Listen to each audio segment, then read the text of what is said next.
My name is Eleanor Vance. I'm 34 years old, and I'm a senior accountant for a mid-sized tech firm in Phoenix. I've always been meticulous, a trait that served me well in my career, but one I never expected to turn into a weapon against my own family. The day it all started, the Arizona sun was already beating down hard, even at 9 a.m., baking the pavement outside my apartment. I was sipping my lukewarm coffee, flipping through the mail, when I saw it, a stark red, past due notice from Southwest Home Lending. My name was on it, Eleanor Vance, clear as day, but the account number was unfamiliar, and the balance, $38,412. My first thought was a mistake, a clerical error, but then I saw the address linked to the loan, my parents' house. My heart started to pound, a frantic drum against my ribs. I knew, with a sickening certainty, that this wasn't a mistake. Not a random one, anyway. I called the number, my voice tight, demanding answers. The representative, calm and polite, confirmed the loan was for a home improvement project, a sunroom, and that the documents included my signature. When I insisted I hadn't signed anything, she offered to email me copies. Less than 5 minutes later, the PDF landed in my inbox. There it was, bold and looping, a clumsy imitation of my signature on the loan agreement. My name, forged, on a $38,412 bill. My hands trembled as I stared at the screen, a cold dread seeping into my bones. I didn't scream. I didn't cry. I just sat there, the heat of the sun outside a stark contrast to the icy anger that was beginning to crystallize inside me. They wanted a sunroom. I was going to make them regret it. To understand why this betrayal cut so deep, you need to know a little about my parents, David and Susan Vance. They weren't bad people, not exactly, but they lived with a certain financial optimism. My dad, a retired electrician, always had a new scheme, a grand idea that never quite panned out. My mom, a homemaker, enabled him, convinced that the next big thing was just around the corner. Growing up, money was always tight, often a source of hushed arguments that would abruptly stop when I walked into the room. I learned early to be self-sufficient, to save every penny from my part-time jobs, and to never ask them for anything. They always had a way of making me feel guilty if I didn't contribute to the family. When I went to college, they expected me to take out maximum student loans, even for living expenses, because they needed to keep the house afloat. After I graduated and started my career, the requests began. First, it was small sums, a few hundred here for a car repair, 1,000 there for an unexpected medical bill. I always paid, sometimes begrudgingly, because they were my parents. Each time, they'd promised to pay me back, but the money never materialized. Their kitchen counter held a chipped ceramic cookie jar, a relic from my grandmother, which they always said was for family savings. In reality, it was a symbolic gesture, usually empty when I looked, but somehow always full enough for their latest impulse purchase. That detail mattered later. The requests grew larger. They wanted a new car, a vacation. I drew a line.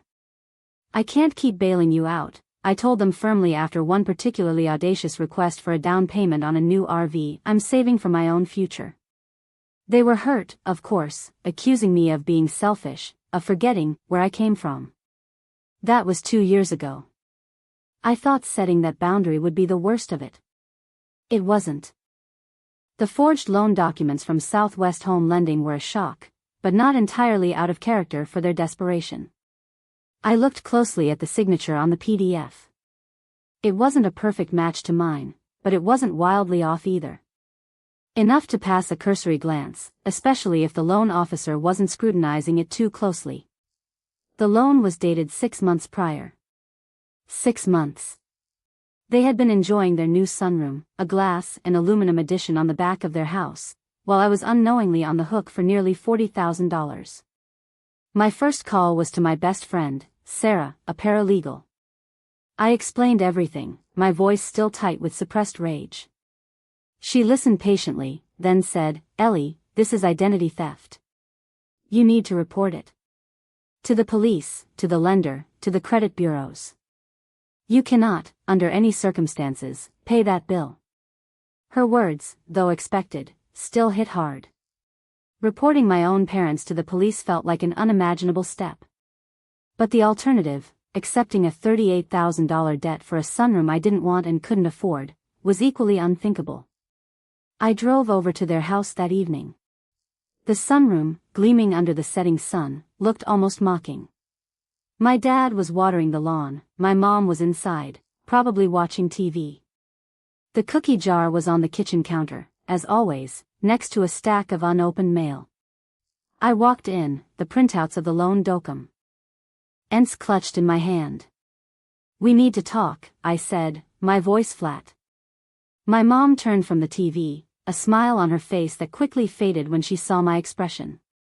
"What's wrong, honey?" she asked, her voice laced with feigned concern. I spread the documents on the kitchen table. "This is wrong. This is a loan for $38,000 for your sunroom. With my name on it. And my signature." My dad came in from the yard, wiping his hands on a towel, his eyes darting from my face to the papers. Silence. A heavy, suffocating silence. My mom looked at my dad, then back at me, her face crumbling. "Ellie, we can explain." "Can you?" I asked, my voice barely a whisper. "Because I'm looking at a forged signature here. My signature. On a legal document. Do you know what that means?" My dad finally spoke, his voice gruff. "It was just a way to get the sunroom. Your credit is so good, and ours, well, you know how it is. We were going to pay it. We just needed a little time." He wouldn't meet my gaze, instead studying the pattern on the kitchen linoleum. "You were going to pay it?" I scoffed, a bitter laugh escaping me. "Like you paid back the $5,000 for my car repairs? Or the $3,000 for your medical bills? You forged my name. This isn't borrowing. This is a crime." My mom started to cry. "We thought you'd understand, Eleanor. It's just a sunroom. We always wanted one. You have such a good job, you could have helped us." Her tears, once so effective at making me feel guilty, now felt like a cheap manipulation. I said no, I reminded her, my voice rising slightly. "I set a boundary. And you crossed it. You didn't just cross it, you trampled it, then committed a felony." I picked up the cookie jar.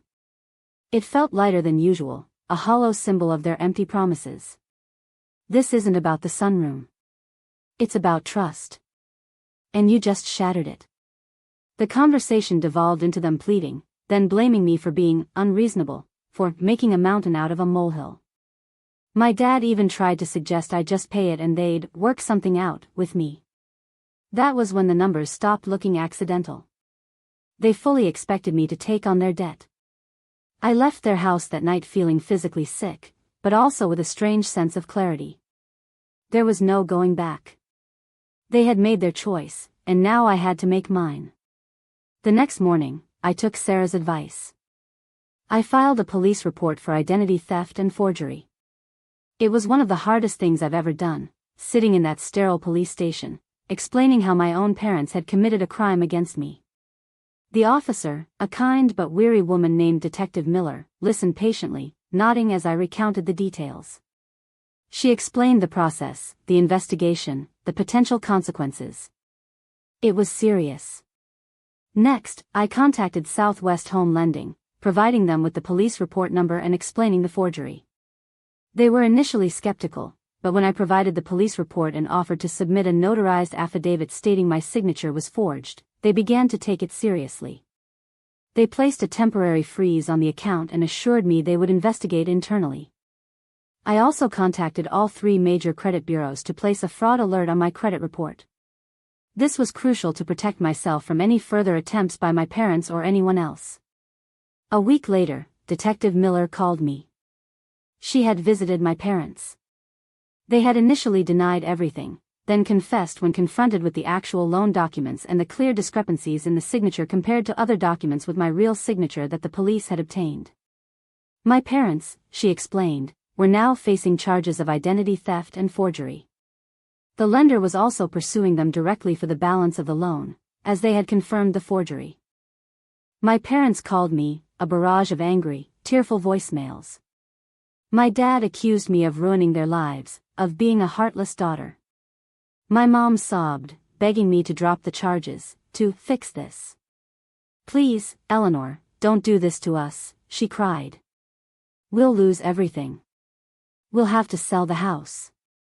Their fear was palpable, their desperation raw, but it was too late. I had already made my decision. I did not return their calls. The consequences for them were swift and severe. Southwest Home Lending, now fully aware of the fraud, pursued my parents for the $38,412. Their credit, already shaky, was completely destroyed. They couldn't refinance their house, they couldn't get a new car loan, and the prospect of losing their home became very real. The police investigation continued, and while I didn't push for maximum penalties, I didn't retract my statement either. I simply let the process unfold. They ended up having to sell the house, the very house the sunroom had been added to.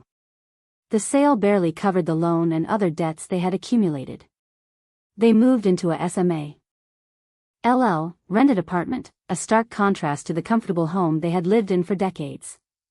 My dad had to take on a part-time job, and my mom started selling crafts online, something she'd always dabbled in but never seriously pursued. They lost their financial independence, their stability, and their social standing among their friends who quickly learned the truth. I saw them once, months later, at a distant cousin's funeral. My mom looked gaunt, her eyes red-rimmed. My dad, usually boisterous, was quiet, his shoulders slumped. They avoided my gaze, looking at the carpet, at the ceiling, anywhere but at me. They didn't speak to me, and I didn't speak to them. The silence was deafening, a chasm that had opened between us, carved by a forged signature and a sunroom.